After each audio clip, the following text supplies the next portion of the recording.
So I think at this point, kind of here's our, I guess, definition of good soil quality. You know, aeration, drainage, aggregation, it's easy to work. That tilth is that physical process. Lots of organic matter and lots of organisms is helpful to that. A couple comments on soil pH. So as you notice, we're going over quite a really fast overview here. Hopefully you will be doing some of the readings that you've been given so that you can get the more details, or maybe some of it's familiar to you. pH, which is acidity and alkalinity, you know, the scale goes from lemon juice, even or battery acid on the far left, all the way up to bleach on the far right. And you can see that crops have a fairly narrow range. Some of the horticultural crops can be take more acidic soils, but we're really looking probably at plants for production. So if you know your soil pH, you have some limitations on what crops you might be able to grow without changing it. One of the main reasons why pH affects how a plant can do there is what it does to nutrient availability and how the plant was adapted to take up its nutrients. And you can see at the two ends of this scale here, like 4.5, fairly acid for a soil on the left, up to 8.0 on the right, fairly alkaline. If we go down sort of in the middle, you can see iron. Okay, at low pHs in acid soils, iron's readily available, but as soon as you start getting up into that pH range that's a little bit higher, it becomes less and less available. Okay, and then if you look just above that, calcium has the opposite pattern. So this tells you a little bit about what nutrient problems you might have in different soils. You could, of course, have directly toxic effects where it's toxic to a plant or toxic to the microorganisms, but more it's these indirect effects from what nutrients it can take up and how the plant's adapted to take up nutrients. And then finally, we wanted to talk a little bit about the soil as an ecosystem. Obviously, there's a whole food chain in the soil with some organisms that produce, you know, they use sunlight and they use carbon dioxide and they produce organic material, and then other organisms that feed off of those and feed off of those and going up the food chain. And it's all very complex and really exciting. Probably two of the most important relationships to know about well, actually, let's back up here and talk about this for a minute.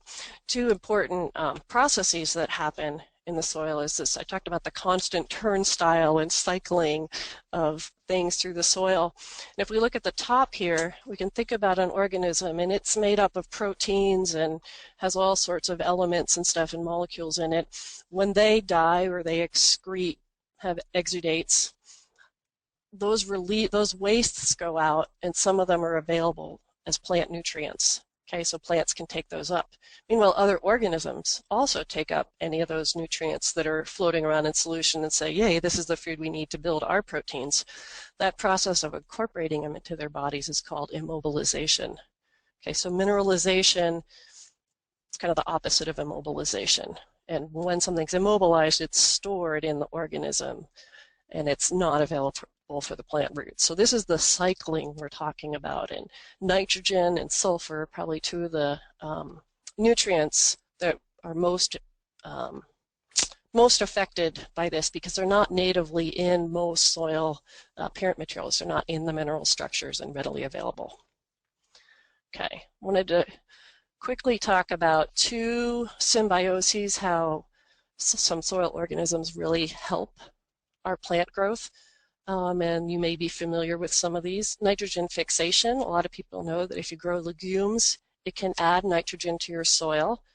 And here's just a diagram of how a specific bacteria can infect the root and form these little nodules and actually take N2 gas from the air and convert it into nitrogen, which eventually becomes available in the soil solution in a form that the plants can take up, which is really pretty cool. And this is a way that I showed the picture of the white ones and the pink ones, kind of shows which if your nodules are actually functioning or not.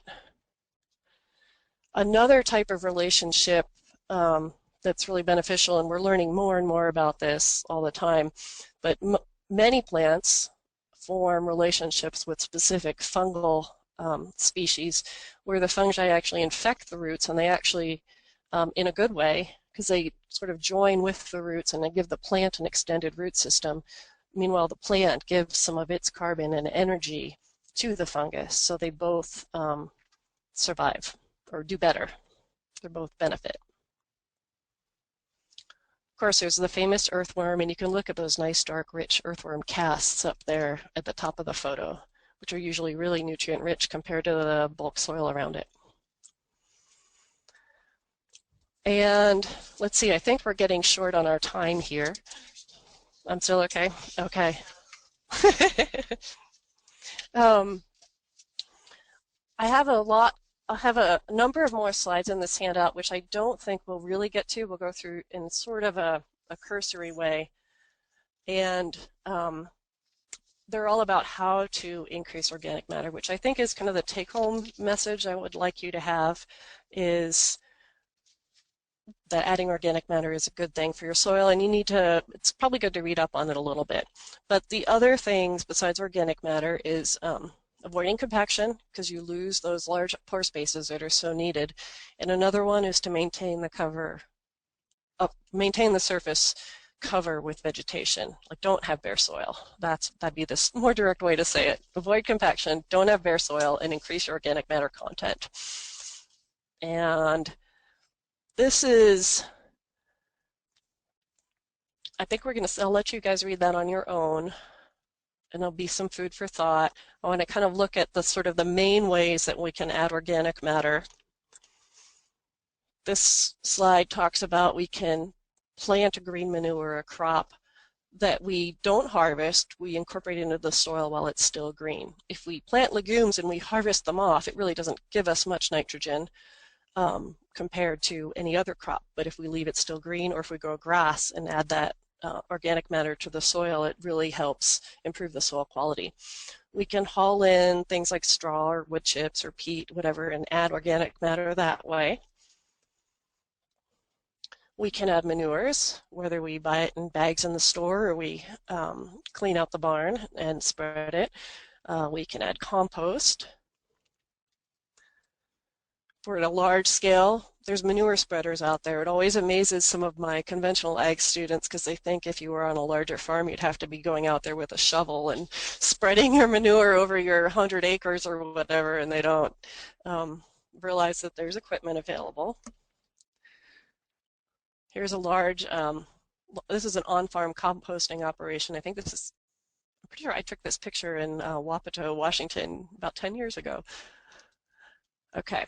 So another way of increasing your organic matter is like what you're doing in your regular production. Grow healthy plants. Do things so we have healthy plants, they'll have healthy roots, they'll grow big, they'll add lots of organic matter even after you harvest the part you want to take, what's left behind.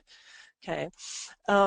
Minimize your bare soil, and grasses and forage materials are great for building organic matter because they can be very root intensive. Perennial plants that are in there that have a real good root system established are great.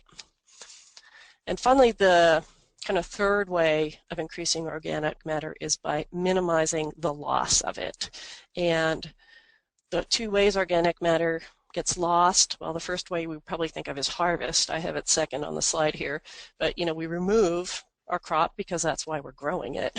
So obviously we're going to remove it, but do we need to take all of it? Do we need to burn our residue? Do we want to take it off the field or leave it there? Those are some questions we can think about in our management. Tillage. The more we till, the more air, the more the aggregates breaking up, the faster organic matter decomposes. So those are two ways of minimizing the loss of organic matter. And maybe I should end right here. I do have one more great quote for you in a couple slides, but I'll let you look at that yourself. Oh, Cinda says I need to go ahead. Okay. There's some credits, and here we go. Soil is the ecstatic skin of the earth. And that is actually the title of a book by William Logan Bryant, which I did not realize until I saw the movie that Dirt, the movie, have any of you seen that? Um, that was based, well, inspired by his book of that title. And he was actually in the movie at the beginning, and I thought that was kind of fun. So anyway, thank you, and hopefully if you have questions, we'll have some time to answer them. Right now we haven't had any questions come in from the students, so if you have any questions, go ahead and type them in and we will answer them at the end of Jessica's presentation. Thank you, Kathy, and we can move to the next slide. Back there. Click here. Okay. Great, thank you. So that was a great overview of soils. I know it's a lot of information. It's one reason that we give you the slide handout so that you can go back and review what Kathy's provided. Again, this presentation will be posted on the course website so you can listen to it again, and there's supplemental readings and assignments also listed on the course website. So Jessica, thank you, and we'll let you go ahead and talk about crop production. Great. Well, good evening, everybody. We can go ahead and move forward with the slide. And I just wanted to take this evening and talk about crop production because it's a big wide world out there of what everybody's going to be growing or currently growing. And we really need to focus on bringing it back to our whole farm goals. Next slide, please. So do you remember those whole farm goals that we first started with? We really need to think about what kind of operation are you wanting to do? Is it organic, non-certified organic, sustainable, biodynamic, grass-fed, free range? What is it that you want to do? Because your crop management strategies are going to directly relate back to that operation and that whole farm goal. So as we talk about this stuff tonight, kind of keep that in the forefront of your mind. Basically, managing crops really relies on this simultaneous technique of conservation and improvement of soil, efficiency of water use and protection of water quality, prevention of pests and disease and weeds, and then ultimately this production of the highest quality product that we can possibly create on our farm. So managing crops really starts at the very foundation of what Kathy was talking about, and that is soil. When I say, what are you growing? I mean, we are all soil farmers first and foremost. Whether you're growing vegetables, Christmas trees, veggies, maybe you're growing livestock for milk or wool or meat, whatever it is, you are actually a soil farmer. Then you're a plant farmer. Then finally you're a livestock farmer, and then you're on repeat. But this cycle that we have to get into when we're talking about crop management or ultimately enterprise management is really starting at that foundation of soil. And if we can keep our healthy soils or build the health of our soil, then we can have an excellent high quality product in the end. And lastly, when we're talking about crop management, just as a reminder, keep your records and keep detailed records. I would recommend getting a journal and just jotting down tasks, the hours that it takes you, what your production is like, any successes and failures that you have. This is a really great way to have a detailed yearly recap of what's going on the farm, what you wanted to do different every year, and what you really liked and disliked. When we're talking about crop management, it's a lot to remember every year. So just do it. Don't ask questions. Just start now and keep your records.